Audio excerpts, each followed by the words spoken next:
You're still watching Ways now. More than 1 million children are reported missing every year. Now, every year, more countries commemorate International Missing Children's Day, acknowledging the need for a harmonized response to protect vulnerable children around the world. The International Center for Missing and Exploited Children considers any child under the age of 18 whose whereabouts are unknown to be missing. Now, this includes children who have been abducted, abandoned, separated from their parents, or are running away from a home that is not safe. And we believe every child deserves to be in the safety and security of a caring adult. And when they are missing, no matter the circumstances, they are profoundly vulnerable.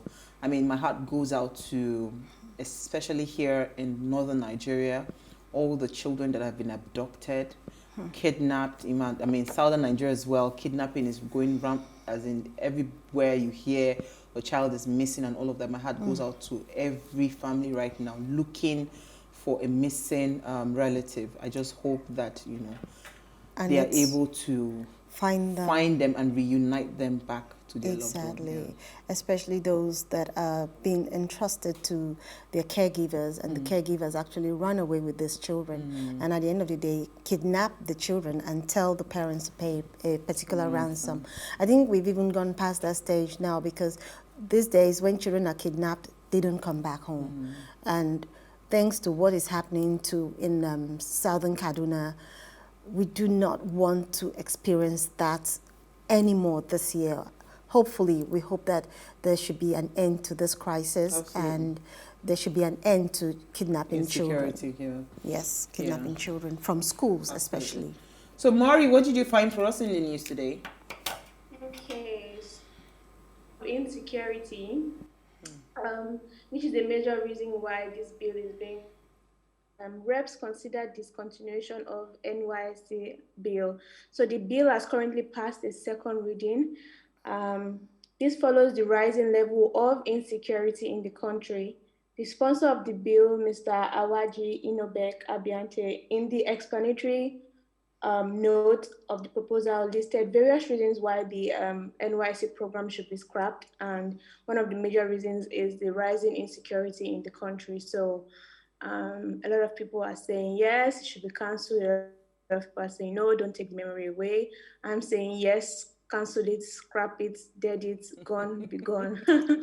But yeah, to keep it short, I found on the news for us today. Yeah.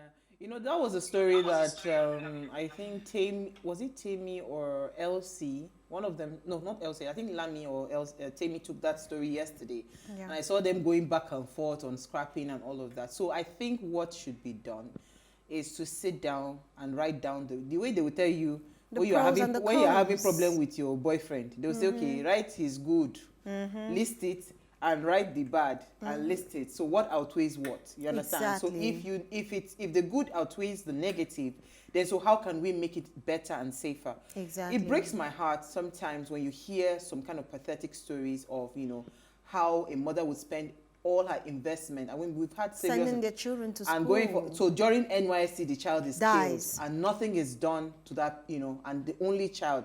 So I mean, so many people are grieving right now because they've gone through so many horrific stories as it concerns NYSC. So I think instead of just making a blanket statement, let's work with facts. Yes. So if we put down the pros, we put down the cons. Let us see, what outweighs what. If the good outweighs the bad, then of course we'll say, okay, what are we not getting right? Then if the bad outweighs the good, then you now say, okay, maybe outright scrapping. For me, basically, I'm going to say this. Basically, the context in which they want to scrap it out, basically saying that for insecurity reasons. Yeah, but that is like cutting the branch. Yes, I think if we're using that as a yardstick to actually propose that we scrap it out, I think it is unfounded, because it's something that can be fixed. But if they give us other reasons other than insecurity, then I would be It's a loaded word. I mean, I've never been to Iseyin. I'll be totally all for it. Ibadan. Yes. If I tell you the school, they posted me to. As I got to the school, I say, sir, please sign reject. In one village. See me with my yellow papa. I say, yeah. He's saying, One village like that. I said, sir, please, as you see me like, do you think I can copy this village? Just reject me. I did my youth service at Ilorin, NASE, National, what was it called now? Army School of Education. So it was like the education has been calling me since. I was the one that rejected it. So Mori, where did you serve? This one you're saying they should dead it. There. Let me I did my orientation camp in Osun State, then I redeployed to Lagos to do mine. Okay, that's nice. I enjoyed the Ilorin through and through, and it was fun. He's saying. And interestingly, one of my very good friends. I got to understand military men when I served in Ilorin. All right, so what did you find for us in the news? Why am I going first? But let me take it though. Let me take it. Because mine is a follow-up from yours. Okay, so she has said a story, and my story goes thus: that gunmen razed down Oji police station, and this happened today in Imo State, a place called Oji. From what we heard, it's supposed to be a newly finished police station. It was just renovated or something. So nobody knows what actually happened. The story is still unfolding, and we keep our ears close to the ground to see what actually caused it. And the sets up, some people have been killed though from it, and traders also have been killed as well, because about 2 of them, based on the stories we've heard so far. So we'll still keep our ears close to the ground to see how far. All right, so I just have 2 quick follow-up stories on your story. So they said unknown gunmen were receiving special prayers from the citizens, that they are not after the citizens. Look at how friendly they were to the people. So for me, when I saw this, I mean, I don't know if they can play the video, but it was interesting to see that they were praising them, you know.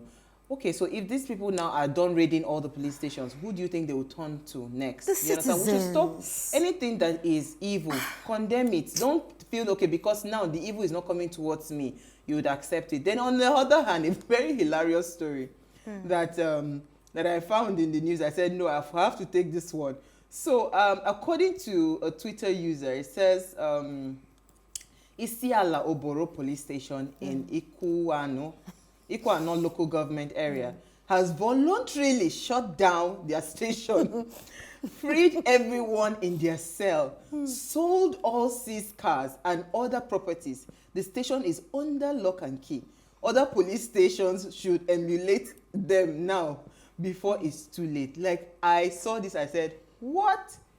So it's getting to the point where even the police people are afraid. You know, these ones, they did not even wait for the gunmen to come to them.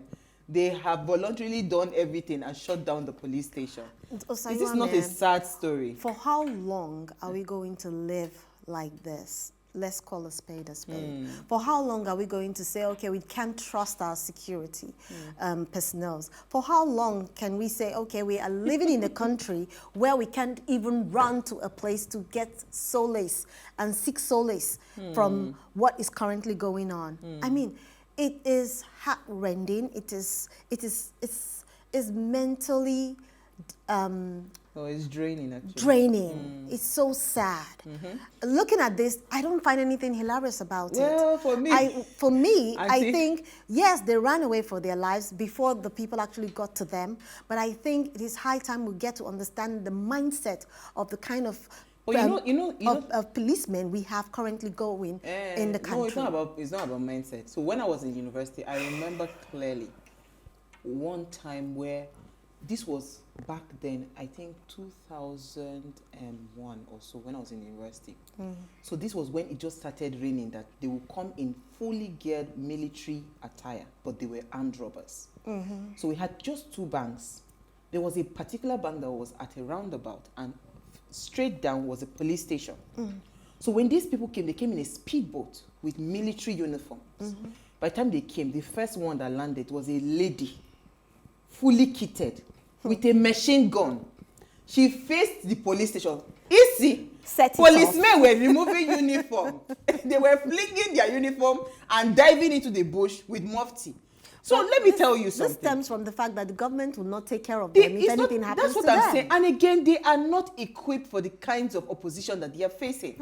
So these issues is, I mean, it's beyond just saying, oh, we don't have patriotic policemen or we don't have policemen that are brave or whatever. I totally agree with you. It is something that how do we equip them so that they can also match these people firearm for firearm? They can't. They don't have it. So the people just digitally say, you know what? Let them not even come. We'll shut down. But that was hilarious.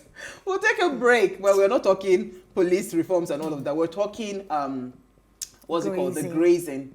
The issues. I mean, there are too many issues. Counter, this one is, attacking basketballs everywhere. Basketballs. Yes. So when we come back, we'll continue the conversation. Please stay with us.